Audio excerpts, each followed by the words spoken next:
ರೋಸಿ ಹೋಗಿದ್ದಾರೆ ಭ್ರಷ್ಟಾಚಾರದಿಂದ.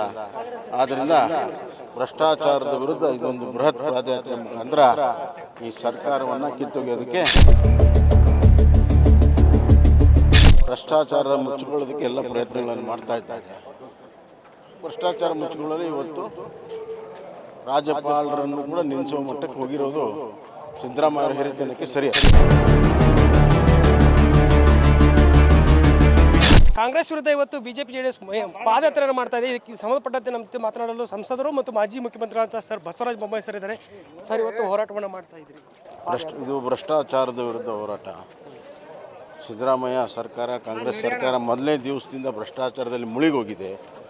ಎಲ್ಲ ಇಲಾಖೆಯಲ್ಲಿ ಭ್ರಷ್ಟಾಚಾರ, ಟ್ರಾನ್ಸ್ಫರಲ್ಲಿ ಭ್ರಷ್ಟಾಚಾರ, ಲ್ಯಾಂಡ್ ಡೀಲು, SC/ST ಹಣ ದುರುಪಯೋಗ, ಜನ ರೋಸಿ ಹೋಗಿದ್ದಾರೆ ಭ್ರಷ್ಟಾಚಾರದಿಂದ. ಆದ್ದರಿಂದ ಭ್ರಷ್ಟಾಚಾರದ ವಿರುದ್ಧ ಇದೊಂದು ಬೃಹತ್ ಪಾದಯಾತ್ರೆ ಮುಖಾಂತರ ಈ ಸರ್ಕಾರವನ್ನು ಕಿತ್ತೊಗೆಯೋದಕ್ಕೆ. ಸರ್, ನಾನು ಯಾವುದೇ ತಪ್ಪು ಮಾಡಿಲ್ಲ ಅಂತ CM ಅವರು ಸಮರ್ಥನೆ ಮಾಡ್ಕೊತಿದ್ರು. ಇವತ್ತು ರಾಜ್ಯಪಾಲರ ಒಂದು ನೋಟಿಸ್ಗೂ ಕೂಡ ವಿರೋಧ ವ್ಯಕ್ತಪಡಿಸಿದ್ದಾರೆ ಕ್ಯಾಬಿನೆಟಲ್ಲಿ. ಅವ್ರಿಗೆ ಸಂವಿಧಾನದಲ್ಲಿ ನಂಬಿಕೆ ಇಲ್ಲ. ಭ್ರಷ್ಟಾಚಾರ ಮುಚ್ಚಿಕೊಳ್ಳೋದಕ್ಕೆ ಎಲ್ಲ ಪ್ರಯತ್ನಗಳನ್ನು ಮಾಡ್ತಾ ಇದ್ದಾರೆ. ಭ್ರಷ್ಟಾಚಾರ ಮುಚ್ಚಿಕೊಳ್ಳಲು ಇವತ್ತು ರಾಜ್ಯಪಾಲರನ್ನು ಕೂಡ ನಿಲ್ಲಿಸುವ ಮಟ್ಟಕ್ಕೆ ಹೋಗಿರೋದು ಸಿದ್ದರಾಮಯ್ಯ ಅವರ ಹಿರಿತನಕ್ಕೆ ಸರಿಯಲ್ಲ.